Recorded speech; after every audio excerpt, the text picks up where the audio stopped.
Hi, hello everyone. Okay, today we are going to discuss about the fundamentals of the microeconomics. Okay, it is the part of the Common University Entrance Examination 2024 to get admission into the various central universities in the country. Okay, so in the previous classes we discussed about the syllabus and how to prepare the entrance examination and what is the pattern of the examination, and also we discussed about the general paper syllabus and the subject paper syllabus, that is economic syllabus. Okay, in the part of the economic syllabus we have the various topics. Among them one of the topic is microeconomics. Okay, సూక్ష్మ అర్థశాస్త్రము అనేసి అంటాం. మనకు ఉన్నటువంటి అనేక యూనిట్స్లలో సూక్ష్మ అర్థశాస్త్రం అనేది ఒక యూనిట్ అనేసి పేర్కొంటున్నాం.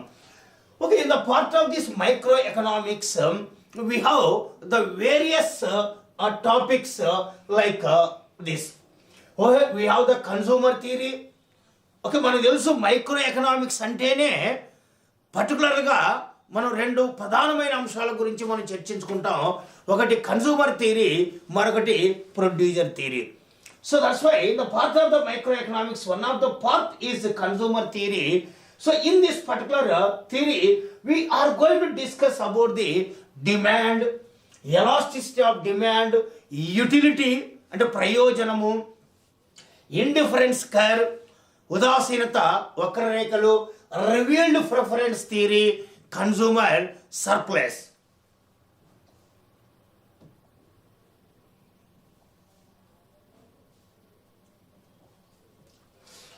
Okay, consumer surplus. Okay, then the another is producer behavior. Okay, the part of the producer behavior, we can say that production theory. Okay, here we can say what is production and what is production function and ఉత్పత్తి ఫలం అంటే ఏమిటి, and law of variable proportionate చర అనుపాత సిద్ధాంతం గురించి మనం discussion చేసుకొని ఉంటాం ఇంతకుముందు. రిటర్న్ టు స్కేల్ తరహాను అనుసరించిన ప్రతిఫలాలు, వే ఆఫ్ ఫలం అంటే cost function, and types and their concept are going to be discussed in the part of the production theory. And the next is the price and output determination in the various markets. Okay, మార్కెట్ల సిద్ధాంతం అనేది micro ఎకనామిక్స్లో మరొక ప్రధానమైనటువంటి అంశము. So ఈ price determination and output determination కాన్సెప్ట్లో we have various markets like perfect competition market, పరిపూర్ణమైన పోటీ మార్కెట్ లేదా సంపూర్ణమైన పోటీ మార్కెట్, మరియు ఇంపర్ఫెక్ట్ కాంపిటీషన్ మార్కెట్, అసంపూర్ణమైన పోటీ market. Okay, in the part of this imperfect competition market we have four types of the markets, that is monopoly, monopolistic competition, duopoly and oligopoly. Okay, ఏకస్వామ్య పోటీ, ద్విస్వామ్యం, పరిమిత స్వామ్యం అనేటువంటివి మనకు అసంపూర్ణమైన పోటీ మార్కెట్లో ఉన్నాయి. సో ఈ మార్కెట్లలో ధర ఎలా నిర్ణయించబడుతుంది, ఉత్పత్తి ఎలా నిర్ణయించబడుతుంది అనేటువంటి అంశాల గురించి మనం క్లియర్ కట్గా సో ఈ టాపిక్లో మనం తెలుసుకోవడం అనేటువంటిది జరుగుతుంది. అలాగే మనకు ఎకనామిక్స్ స్టడీ మెథడ్స్లో జనరల్గా మనకు దెర్ ఆర్ టూ అనాలిసిస్ అనేటువంటివి ఉంటాయి. ఒకటి పార్షియల్ జనరల్ ఈక్విలిబ్రియం అన్నటువంటిది ఒకటి, మరొకటి జనరల్ ఈక్విలిబ్రియము అన్నటువంటిది ఒకటి. జనరల్గా మనం whatever the things we are studying in the micro economics in the basic level which was developed by Marshall, all the topics are related to partial equilibrium analysis. Along with the partial equilibrium analysis, we have one more topic in the microeconomics we can see called general equilibrium. General equilibrium, which was developed by walrus అనే ఆర్థికవేత్త ప్రవేశపెట్టినటువంటి general equilibrium అనేటువంటి concept. ఆ general ఈక్విలిబ్రియంలో welfare అనే concept ఎలా ఉంటుంది, pure principles of economics అనేటువంటిది ఎలా ఉంటుంది, ఆ సమతౌల్యం ఎలా ఉంటుంది అనేటువంటి విషయాన్ని గురించి మనం ఇక్కడ చెప్పుకోవడం జరుగుతుంది. So these are the things particularly it was mentioned in our syllabus in the CP Central Universities Common Universities Entrance Test. Okay, these are the things we are going to be discussing. Okay, before entering into the directly into the syllabus, మనకు సిలబస్లో డైరెక్ట్గా consumer theory అనేటువంటిది ఉంది. But here when you are preparing the economics, some points, the basic points always it should be remembered. అవి ఎగ్జామ్కు వస్తాయా లేదనేది కొద్దిసేపు పక్కన పెడితే వాటిని అర్థం చేసుకోవడం వలన ఎకనామిక్స్లో ఎన్నో అంశాలు మనకు ఈజీగా అర్థం చేసుకోవడానికి అవకాశం ఉంటుంది. సో కాబట్టి before entering in to the syllabus directly, so we are going to focus some important concept. We are going to be discussing some important concept which are related to microeconomics, we can see.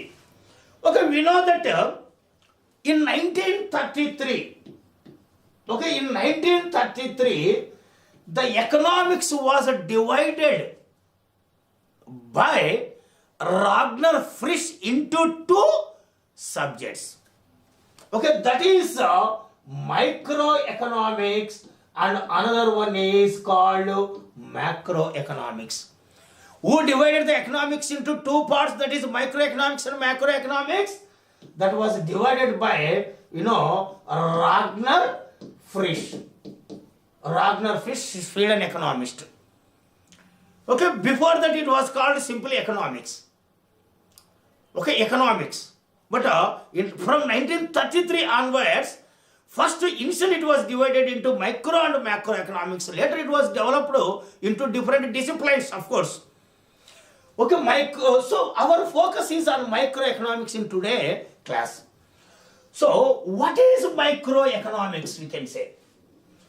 Okay, so see, already I told you the Ragnar Frisch is the person who divided this economics into microeconomics and macroeconomics first time. Okay, what is micros? Okay, the concept of the micros was derived from the Greek language. Okay, the concept of the micro, the word was micro, was derived from the Greek language. Sukshma అనే ఆంగ్ల పదాన్ని, that is micro అనే ఆంగ్ల పదాన్ని Greek language నుంచి తీసుకోవడం జరిగినది. ఆ గ్రీకు లాంగ్వేజ్లో మైక్రోస్ అనగా వెరీ స్మాల్ అని అర్థము, చాలా చిన్నది అని అర్థము. అంటే మనం ఇక్కడ ఏమని చెప్పచ్చు, మైక్రో ఎకనామిక్స్ అంటే చిన్న చిన్న అంశాలను అధ్యయనం చేసే అంశము, వైయక్తిక అంశాలను అధ్యయనం చేసే శాస్త్రము. Okay, it is the economics going to study, the economics is divided into small units and studying is called economics, what we can say. Okay, so the microeconomics deals with a small part of the economy of a country. Country is a whole. Within the country, the economy is divided into small units, and that small units we are going to be studying. మొత్తం ఆర్థిక వ్యవస్థను చిన్న చిన్న అంశాలుగా విభజించి ఆ చిన్న చిన్న అంశాలను అధ్యయనం చేసేదే మనం మైక్రో ఎకనామిక్స్ అనేసి పేర్కొంటున్నాము. ఈ micro economics also called price theory, ధరల సిద్ధాంతము అనేసి పేర్కొంటాం. ఎందుకంటే ఈ సూక్ష్మ అర్థశాస్త్రంలో ధరలు ఏ విధంగా నిర్ణయించబడతాయి, వస్తువుల యొక్క ధరలు ఏ విధంగా నిర్ణయించబడతాయి, ఉత్పత్తి కారకాల యొక్క ధరలు ఏ విధంగా నిర్ణయించబడతాయి, how the prices of the commodity is going to be determining, and how the prices of the factors of the productions are going to be decided, are going to be discussed in the microeconomics. That's why the microeconomics is also called what is known as the price theory, ధరల సిద్ధాంతము అనేసి చెప్పుకోవడం జరుగుతున్నది. Okay, it deals the economic behavior of individual decision, వైయక్తిక అంశాల గురించి అధ్యయనం చేస్తుంది, వైయక్తిక నిర్ణయాలను గురించి అధ్యయనం చేస్తుంది. ఒక వ్యక్తి ఏ విధంగా వస్తువును కొంటాడు, ఎంతకు కొంటాడు, ఎన్ని కొంటాడు, ఒక సంస్థ ఎన్ని వస్తువులను ఉత్పత్తి చేస్తుంది, ఎంత ఇన్వెస్ట్మెంట్ చేస్తుంది, ఏదైనా కానీ ఒక చిన్న చిన్న యూనిట్లుగా వైయక్తిక అంశాలను డివైడ్ చేసేసి ఆ వైయక్తిక అంశాలు ఇండివిజువల్గా ఒకరికొకరు ఏ విధంగా నిర్ణయాలు తీసుకుంటారో మనకు ఈ సిద్ధాంతంలో మైక్రో ఎకనామిక్స్లో చెప్పుకోవడం జరుగుతున్నది. It deals the economic behaviour of the individual decision making units in the economy. Example, consumers separately, producers separately. Okay, consumer behaviour separately, producer behaviour separately. కొనుగోలుదారుడు ఏ విధంగా మార్కెట్లో ప్రవర్తిస్తాడు, అమ్మకపుదారుడు ఏ విధంగా మార్కెట్లో ప్రవర్తిస్తాడు అనేటువంటి విషయాలను క్లుప్తంగా మనం ఈ మైక్రో ఎకనామిక్స్లో చెప్పుకోవడం అనేటువంటిది జరుగుతుంది అనేసి మనం పేర్కొంటున్నాము. Okay, whenever we're studying about the economics, అర్థశాస్త్రం గురించి మనం చర్చించుకునేటప్పుడు there are so many methods are there in ఎకనామిక్స్లో అధ్యయనం చేసేటప్పుడు అనేక అంశాలు ఉన్నటువంటివి మనం అధ్యయనం చేస్తున్నాం. వాటిలో కొన్ని మెథడ్స్ను మనం అబ్జర్వ్ చేస్తే ఒక పార్షియల్ ఈక్విలిబ్రియం థియరీ అన్నటువంటిది ఒక కాన్సెప్ట్ అయితే, జనరల్ ఈక్విలిబ్రియం థియరీ అన్నటువంటిది మరొక కాన్సెప్టు. ఆల్రెడీ చెప్పాను, మైక్రో ఎకనామిక్స్లో పార్షియల్ ఈక్విలిబ్రియం ఉంది, జనరల్ ఈక్విలిబ్రియం ఉంది. పార్షియల్ ఈక్విలిబ్రియం అంతా కూడా మ్యాక్సిమం అధ్యయనం చేసినటువంటి వ్యక్తి, అభివృద్ధి పరిచినటువంటి వ్యక్తి Alfred martial. But general equilibrium అనేటువంటిది మ్యాక్సిమం అధ్యయనం చేసినటువంటి వ్యక్తి walrus. Okay, the partial equilibrium theory introduced by Alfred martial in the book called Principles of Economics, which was written by Alfred Marshall in 1890. 1890లో ఆల్ఫ్రెడ్ మార్షల్ రచించినటువంటి ఆర్థిక సూత్రాలు, principles of economics అనే గ్రంథంలో ఈయన ఈ పార్షియల్ ఈక్విలిబ్రియం గురించి బాగా చెప్పాడు. డిమాండ్, సప్లై, మార్కెట్లు, ఇండిఫరెన్సెస్ కరువు, ఇవన్నీ కూడా మనకు పార్షియల్ ఈక్విలిబ్రియం కిందకే వస్తుంది. Partial nothing but not complete. So like general equilibrium theory was developed by Leon Walras in elements of the pure economics, which was return by him in 1874లో. అంటే partial equilibrium కన్నా ముందే Walras రచించినటువంటి general equilibrium concept first వచ్చింది. Okay, first వచ్చింది. So కాకపోతే partial ఈక్విలిబ్రియంకి ఎక్కువ పాపులర్ అన్నటువంటిది కావడం జరిగింది.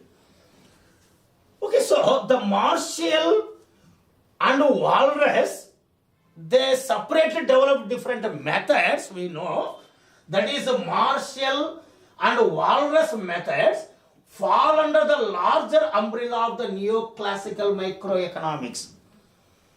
Okay, the economics లో క్లాసికల్ ఎకనామిక్స్ అని, నియోక్లాసికల్ ఎకనామిక్స్ అని, మోడర్న్ ఎకనామిక్స్ అని ఇట్లా వస్తాయి.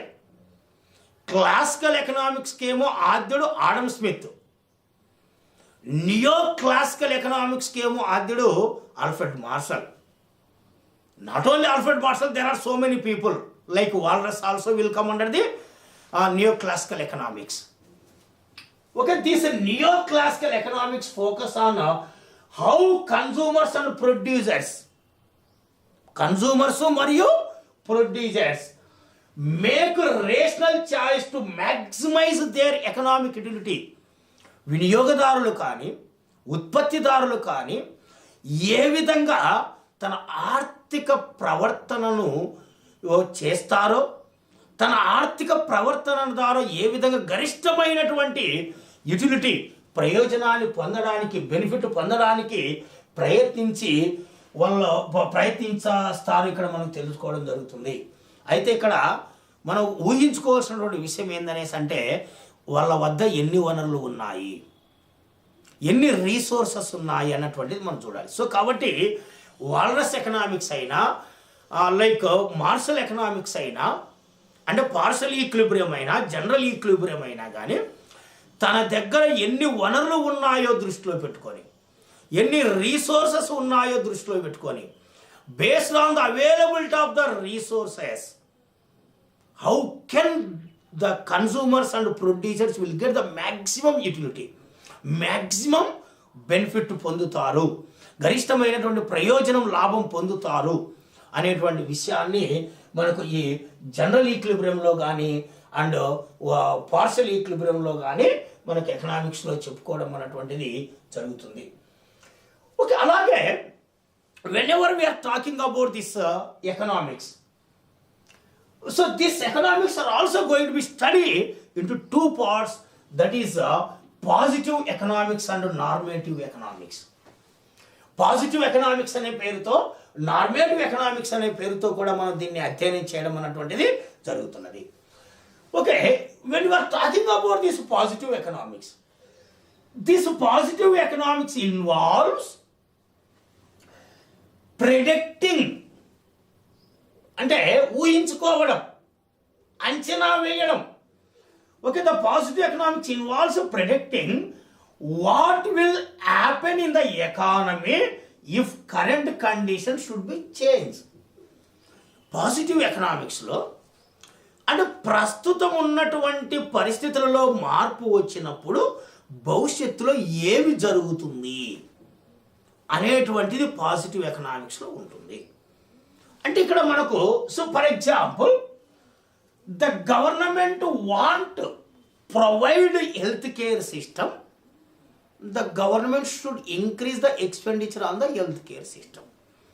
అంటే ప్రభుత్వం ఆరోగ్యం పైన ఎక్కువ ఖర్చు పెడితే ఆటోమేటిక్గా ఆరోగ్యం యొక్క అవసరాలు పెరుగుతాయి, ఆరోగ్యము కండిషన్స్ ఇంప్రూవ్ అవుతాయి దేశంలో.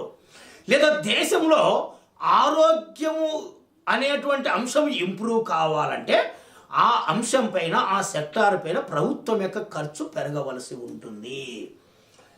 So when the government levies more taxes on the tobacco, then the people will consume maybe less on the tobacco.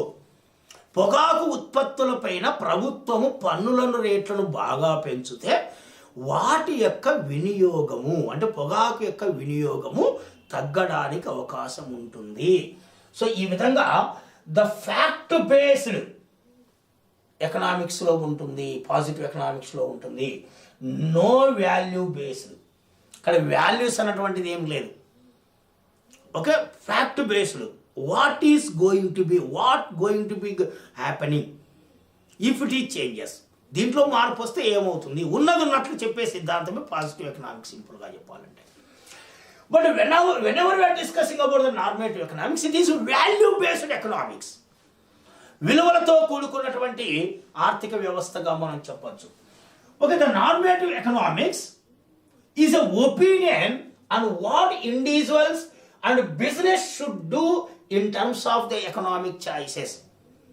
వ్యక్తులు కానీ, బిజినెస్ సంస్థలు కానీ ఆర్థిక అంశాలపైన ఏ విధంగా వాళ్ళు ఊహించుకుంటారు అనేటువంటి దానిపైన ఇది ఆధారపడి ఉంటుంది. So these are the subjective statements and depend on the individuals moral values. ఇది కంప్లీట్గా వ్యక్తుల యొక్క వైయక్తిక ఆలోచన విధానము పైన ఆధారపడి ఉంటుంది. Okay, the government should provide the basic health care to all the citizens. It is the responsibility, ప్రభుత్వం యొక్క బాధ్యత అందరికి ఆరోగ్యపరమైనటువంటి అంశాలను అందించడము అన్నటువంటిది. Okay, so since it is discussing about the moral values, automatically it involves the responsibility. Okay, like it is the value based, rooted in the personal perspective and satisfy the requirement of what should be. ఏమి కావాలో అది అందించవలసినటువంటి బాధ్యత. Okay, ఇక్కడ ఏమి చేస్తే అది జరుగుతుంది, ఇది ఏమి కావాలో గుర్తించి చెయ్యాలి. సింపుల్గా చెప్పాలంటే పాజిటివ్ ఎకనామిక్స్, నార్మేటివ్ ఎకనామిక్స్ అనేటువంటి పద్ధతులు మనం అధ్యయనం చేసేటప్పుడు. అలాగే economics or also going to be discuss in the various methods, like deductive method ఒకటి అండ్ ఇండక్టివ్ మెథడ్ అన్నటువంటిది ఒకటి. Okay, whenever we are talking about this deductive method, okay, this deductive method involves reasoning from a few fundamental propositions, the truth of the assumed. See, whenever we are talking about this deductive method, so it involves the reasoning from few fundamental propositions, the truth of which is assumed. కొన్ని ఊహలను ఊహించుకొని కొన్ని సిద్ధాంతాలను రాబట్టడం జరుగుతుంది. అందుకోసమే దీన్ని ఏమంటారంటే it starts from the general to and move to the particular. First generalize చేసేస్తాం, తర్వాతగా అది నిజమో కాదనేసి పర్టికులర్గా చూస్తాం. ఎలా అనేసంటే ముఖ్యంగా whenever we are talking about this particular thing, okay, ఈ క్లాస్లో ఉన్నటువంటి వాళ్ళు అందరూ బాగా చదువుతారు. I given the statement directly, general statement ఇచ్చిన తరువాత whether all the students in the class rooms are studying well or not, I am going to be testing. ప్రతి ఒక్క స్టూడెంట్ను పిలిచి బాగా చదువుతాడా లేదన్నటువంటిది ఐడెంటిఫై చేయడం జరుగుతున్నది. అప్పుడు నేను ఫస్ట్ జనరల్ స్టేట్మెంట్ చెప్పాను కదా, ఆ స్టేట్మెంట్ కరెక్టా కాదన్నటువంటిది మళ్ళీ చెప్పడం జరుగుతుంది. సో కాబట్టి without studying the individuals, first we are giving the general statement. After giving the general statement, whether that general statement is correct or not going to be tested. So that is what we can see in the deductive method. But when you come to this inductive method, that inductive method involves a collection of the fact, drawing conclusions from them and testing the conclusion by other facts. Okay, first inductive method lo first testing చేస్తున్నాం, first data collection చేస్తున్నాం. Okay, first fact తెలుసుకోవడం జరుగుతున్నది, తర్వాత మనం generalise చేయడం జరుగుతున్నది. అందుకోసం ఇక్కడ ఏమంటున్నాము, it starts from the particular and move to the general. Okay, this is one of the example for the micro economics. We can say it is the one of the example for the macro economics we can say. And there are some important concept we can see when we are discussing about this micro economics particularly. So the study of the microeconomics involves the several key concepts, which including the incentives and behavior, ముఖ్యంగా factors price, factors of the production, and utility theory, cardinal utility, ordinal utility, law of diminishing marginal utility, law of equimarginal utility, revealed preference theory, like indifference curve theory. So all these things we can see in the part of the utility theory. Production theory, production function, ఉత్పత్తి ఫలం, చరానుపాత సిద్ధాంతం, తరహానుసరించిన ప్రతిఫలాలు, cost, revenue, price and value theory, we can say the markets theory. Okay, distribution, factors of price, okay, that is rent, wages, interest, profit, and economic welfare.